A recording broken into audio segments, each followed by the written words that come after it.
नमस्कार, मैं हूं निशा और आप देख रहे हैं 24india.news। दिल्ली हाई कोर्ट ने नेटवर्क मार्केटिंग से जुड़े हुए लोगों को दी है एक बड़ी सौगात। चलिए जान लेते हैं विस्तार से। दिल्ली हाई कोर्ट का बड़ा और अहम फैसला। अब अमेजन, फ्लिपकार्ट और स्नैपडील जैसी कंपनियां डायरेक्ट सेलिंग यानी सीधे ग्राहकों को सामान बेचने वाली कंपनियों का सामान बिना उनकी मंजूरी के अपने प्लेटफॉर्म पर नहीं बेच सकेंगे।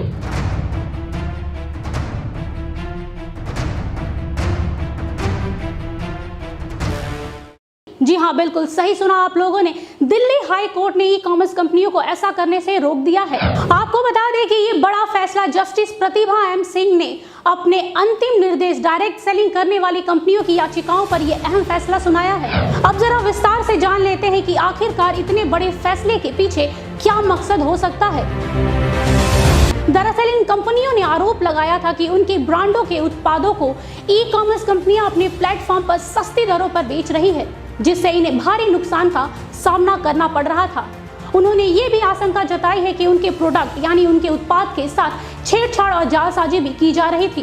दरअसल ई कॉमर्स कंपनियों द्वारा बेचे जा रहे सामानों की कीमतों में हमेशा से उतार चढ़ाव देखने को मिलता रहा है, जिससे ग्राहकों को सस्ते दामों पर लुभान्वित ऑफर मिलते आए हैं, जिसके कारण ग्राहक उन उत्पादों के विषय में ज्यादा जानकारी नहीं लेते थे और धोखा खाते थे। उन्हें असली और नकली उत्पादकों के विषय में पता ही नहीं चलता था।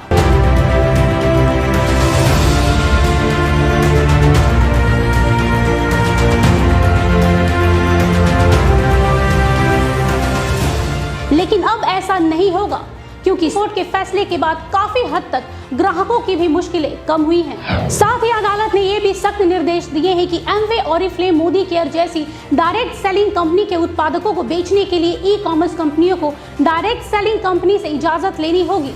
बिना इन कंपनियों के इजाजत के उनके प्रोडक्ट को बेचना गैर कानूनी माना जाएगा। अदालत ने अपने आदेश में कहा है कि जिस तरह से एमवे, ऑरिफ्लेम, मोदी केयर जैसी कंपनियों का नाम, लोगो और प्रोडक्ट की तस्वीरों का गलत उपयोग किया जा रहा था, वो सरासर गलत था। साथ ही एक्सपायरी डेट वाली दवाई, जी हाँ बिल्कुल सही सुना आप लोगों ने, एक्सपायरी डेट वाली दवाइयों पर नए लेबल लगाकर धड़ल्ले से ग्राहकों को कम दामों पर बेचा जा रहा था। इससे ये स्पष्ट रूप से साबित होता है कि उपभोक्ताओं को भ्रमित किया जा रहा था और उनके स्वास्थ्य के साथ एक गंदा मजाक किया जा रहा था। हाई कोर्ट के इस बड़े और अहम फैसले पर नेटवर्क मार्केटिंग से जुड़े लोगों को काफी हद तक राहत मिली है और साथ ही कोर्ट के इस ऐतिहासिक फैसले पर नेटवर्क मार्केटिंग से जुड़े लोगों को काफी खुशी भी मिली है। उनका कहना है कि कोर्ट के इस फैसले से व्यापार में पारदर्शिता आएगी और ग्राहकों को बिना मिलावट के मूल उत्पाद ही मिलेगा, जिससे देश में आर्थिक स्थिरता और व्यापार में बढ़ोतरी आएगी।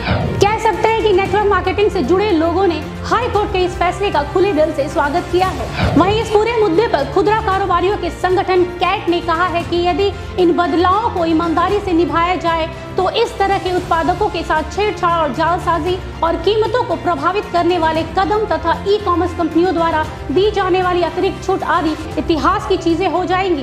दोस्तों, कोर्ट का फैसला तो सराहनीय है, लेकिन हम ग्राहकों को सचेत करना चाहते हैं। चंद पैसों की लालच और लुभान्वित ऑफर से आप लोग प्रभावित ना हो। अगर आप ऐसा करते हैं तो आप अपने अनमोल स्वास्थ्य के साथ खिलवाड़ करते हैं। याद रखिए, जो चीजें आसानी और कम दाम पर मिल जाती हैं वो कभी हमारे स्वास्थ्य के लिए फायदेमंद नहीं हो सकती। अगर आप किसी भी डायरेक्ट सेलिंग कंपनी का उत्पाद खरीद रहे हैं तो उस कंपनी और उस कंपनी के उत्पाद के विषय में पूरी जानकारी ले ले, तब जाके उसे खरीदें। साथ ही हम ई कॉमर्स कंपनियों से भी गुजारिश करते हैं कि कोई भी डायरेक्ट सेलिंग कंपनी के प्रोडक्ट को अपने प्लेटफॉर्म पर बेचने से पहले उन कंपनियों से इजाजत जरूर ले ले और साथ ही सरकारी नियमों का पालन करते हुए ग्राहकों को सामान बेचे। याद रखें, ग्राहकों की उम्मीदों के साथ खिलवाड़ करना खुद को धोखा देना है। आज के लिए बस इतना ही। देश दुनिया की तमाम खबरों के लिए देखते रहिए 24india.news। तब तक के लिए मुझे दीजिए इजाजत। नमस्कार।